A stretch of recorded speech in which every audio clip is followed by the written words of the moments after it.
Jadi pertama ketika kita akan melakukan penghitungan CPP adalah kita harus memastikan pasiennya supinasi, ya. Kalian ketika nanti kalian akan, kalau yang nggak kelihatan silahkan mendekat.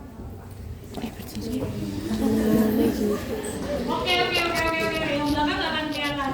Balik lagi dulu kalau nggak mundur dikit, duduk, ya. Yang belakang nggak akan kelihatan. Oke. Yang belakang mau berdiri nggak apa-apa, tapi harus pastikan yang mana tidak ketutupan ya. Kalau ketutupan silakan duduk lagi yang mana. Oke. Kalau ada yang ketutupan, saya tidak akan tanggung jawab. Pertama, kita harus menentukan level 0 pasien dulu.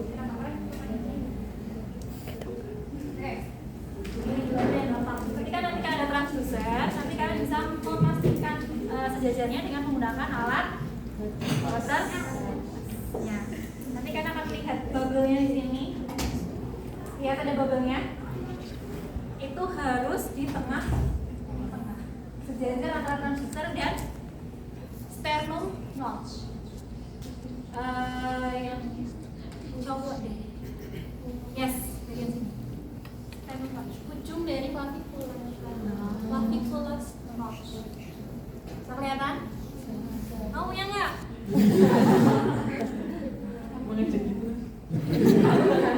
Saya tidak membuli ya. Oke. Kemudian kita harus itu tadi yang pelevelannya menggunakan water pass.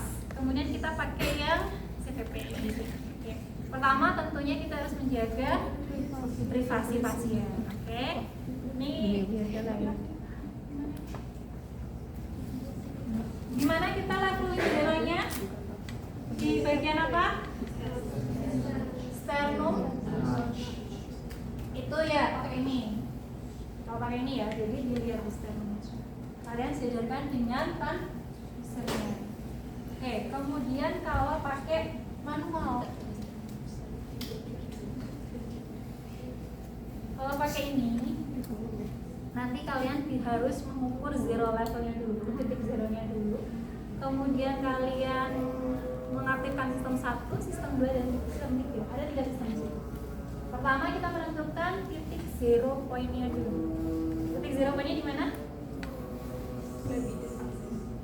Diabetes aksis, terus interkostal, ya.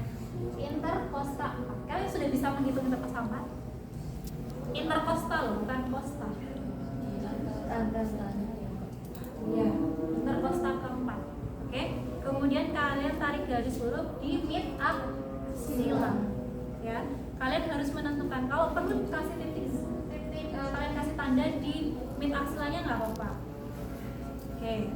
Di sini. Oke ya. Misal kita hitung interkostal keberapa? 4, kemudian kita tarik ke mid axilla di sebelah sini. Misal di sini ya. Kelihatan sebelah sini? Ini nggak ada interkostal. Kita misalkan bagian sini. Sama aja kanan kiri itu interkostal itu ada ya. Jadi kalian bisa memastikan di sebelah kanan atau kiri. Interkostal. Tahu caranya hitung interkostal? Tahu nggak sih dah? Tahu. Tahu nggak? Enggak. Caranya gimana?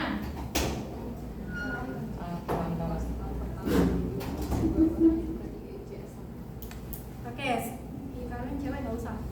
Sudah, coba diraba. Kosta 1, kemudian bawahnya adalah ICS 1, bawahnya adalah interkosta 2, kosta 2, bawahnya lagi interkosta 2, kosta 3, interkosta 3. Ya itu ya, caranya seperti itu ya. Nanti kalau kalian harus menghitung, kalian tahu caranya di mana. Oke? Oke. Kemudian kalian harus memastikan triwaynya dulu. Ada 3 jalur, ya. berarti posisi menutup, mengunci. Oke. Nanti kalian cek, kalian bisa praktikum untuk yang sistem mengaktifkan sistem 1, sistem 2, sistem 3. Oke. Nah, sistem 1 kita harus mengalirkan dari infus ke pasien. Kita andaikan yang satu itu yang ini. Sepertinya saya salah. Sistem 1 tuh mau yang di sebelah mana aja, yang penting adalah dari infus ke pasien. Ingat, 1 infus ke pasien. Oke. Kemudian setelah dialirkan, kalian tahu itu mengalir. Kemudian kita tutup dulu sistem ke-1, kita buka sistem ke-2, yaitu ke infus ke manometer. Ya. Saya andaikan yang manometer itu yang ini. Oke. Jadi harus dipastikan dulu, kalian harus isi. Nah, ngisinya airnya itu harus pada level tinggi, misal 25 sampai 30. Kalian isi, nanti kalian akan ada undulannya. Kalian yang itu nanti kalian akan melihat undulannya tuh berhenti di mana. Ya. Nanti kalian akan sampai atas mungkin bisa. Atau sampai 28, 29 nggak apa-apa. Oke. Setelah itu tutup sistem kedua, kemudian kita buka sistem ketiga. Sistem ketiga itu berarti dari manometer ke pasien. Ya. Kita aktifkan sistem ketiga, kita lihat penurunannya undulannya itu, kemudian undulan itu akan naik turun. Mungkin di sekitaran nilai normal itu berapa tadi? Nilai normal jadi gini, ketika kalian ingin memberikan nilai normal CVP, silahkan gunakan sumber. Tadi sumbernya di video itu 5 sampai 10. Itu beda. Bukan yang CVP itu kalau nggak salah tes yang satunya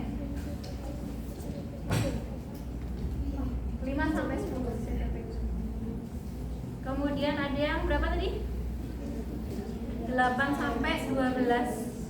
Kemudian ada 6 sampai 10.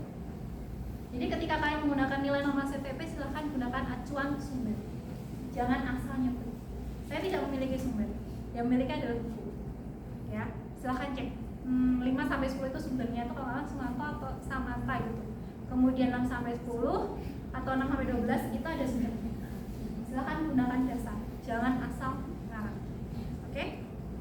Nah, nanti ketika kalian mengaktifkan dari manometer ke pasien, itu undulannya itu kan turun. Gitu. Dan nanti akan stuck di nomor tertentu, angka tertentu. Ketika naik, berarti itu adalah proses inspirasinya pasien.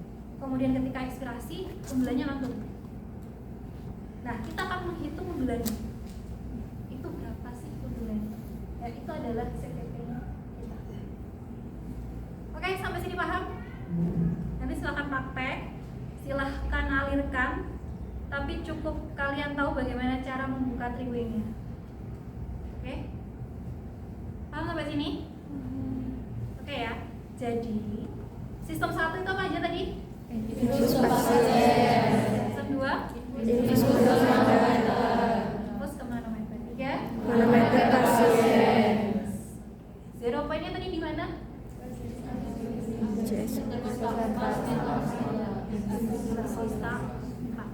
Ya, caranya sudah tahu ya sudah ya. Oke. Ada kemudian nilai normal CVP, penghitungannya, oke, perawatannya. Jangan lupa perawatannya itu tadi. Nanti bagian ujung yang ke pasien itu bisa nyambung ke double lumen ataupun triple lumen, tergantung kebutuhan dari yang membutuhkan double lumen atau triple lumen. Kapan dia dibutuhkan itu banyak indikasinya. Tadi kalian sudah menceritakan yang indikasi CVP, kemudian nanti tinggal nambahin triple lumen ataupun double lumen. Biasanya double lumen itu pakai pada pasien C, K, D untuk bisa ya. Apesan, lewat apesan bisa. Nah, volume biasanya digunakan untuk pasien CKD atau pasien nggak hanya CKD, banyak, tergantung nanti kebutuhan dokter. Oke, ini mengunci. Biasanya kita cek dulu, oh yang infus yang ini, berarti sistem 1 saya aktifkan dulu. Sistem satunya tuh ini yang ke pasien, berarti saya aktifkan dulu.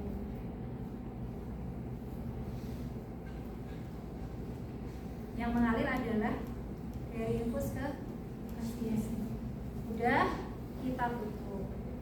Kemudian dari infus ke manometer. Dari infus ke manometer dialirkan. Kemudian udah kita tutup, baru dari manometer ke pasien. Oke, nanti silahkan coba cek trilaynya, nanti akan berfungsi ini mengunci ataupun yang ini bagian mengunci, nanti silahkan cek karena itu akan terlihat nanti. Kalau masih mengalir berarti ini terbuka. Kalau yang ini mengunci berarti, kalau misal ini mengunci berarti kalau membuka seperti ini, membuka semuanya. Itu ya. Oke, silahkan praktek ya supaya kalian tidak lupa. CCP tadi berapa nilai normalnya? 10.